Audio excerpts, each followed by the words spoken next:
હમણાં એક વિદ્યાર્થીને મળ્યો અને એણે મને પર્સનલમાં કીધું કે સર મને સ્ટડી કરતી વખતે સેક્સના થોટ્સ બહુ આવે છે. તો સર હું શું કરું, મારા મમ્મી જોડે પપ્પા જોડે આ વસ્તુ શેર નથી કરી શકતો.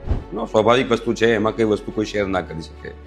બટ આપણી જે કહેવાય સૌથી મોટી સમસ્યા કે આપણા જે કરિયરના વર્ષો છે એ અને આપણા જે હોર્મોનલ ચેન્જીસ જે આવે છે એ બધા સાથે જ આવે છે. એટલે કે 14 વર્ષથી લઈને 18 વર્ષ, જેમાં આપણું કરિયર પણ ડિસાઇડ થાય છે અને જોડે જોડે આપણા હોર્મોનલ ચેન્જીસ પણ આવે છે. અને આ થોટ્સ આવા બિલકુલ નોર્મલ છે, એમાં કોઈએ ગભરાવાની જરૂર નથી. કોઈએ ફોર્સફુલી એ થોટ્સને સ્ટોપ કરવાની જરૂર નથી. તમે જેટલું એને સ્ટોપ કરવાનો પ્રયત્ન કરશો એટલા વધારે જ તમારી ઉપર એ થોટ્સ હાવી થશે. તો તમારે શું કરવું જોઈએ આની અંદર? તમારે બેટા એટમોસ્ફિયર ચેન્જ કરવું જોઈએ, તમારે એન્વાયરમેન્ટ ચેન્જ કરવું જોઈએ. એક તો બેડ ઉપર સુતા સુતા ભણવાનું બંધ કરી દો. તમારો જે પણ સ્ટડી રૂમ હોય એ બ્રાઇટ હોવો જોઈએ, ડલ ના હોવો જોઈએ.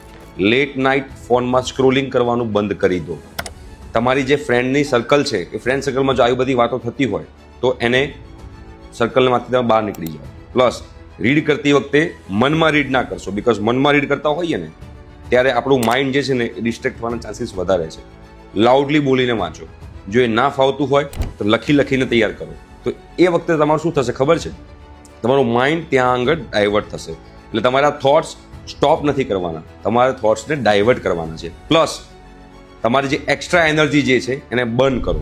એટલે કે કોઈ સ્પોર્ટ્સમાં જાઓ, રોજે 1 કલાક કાં તો એક્સરસાઇઝ કરો, કાં તો કોઈ સ્પોર્ટ એવી પકડો જેમાં તમારી મેક્સિમમ એનર્જી યુઝ થાય, જેના કારણે તમને રાત્રે ઇઝીલી ઊંઘ પણ આવી જાય. અને આ બધા તમે જે આઈડિયા યુઝ કરશો તો એના કારણે તમે લોકોને એમાં ઘણો એવો બેનિફિટ થશે.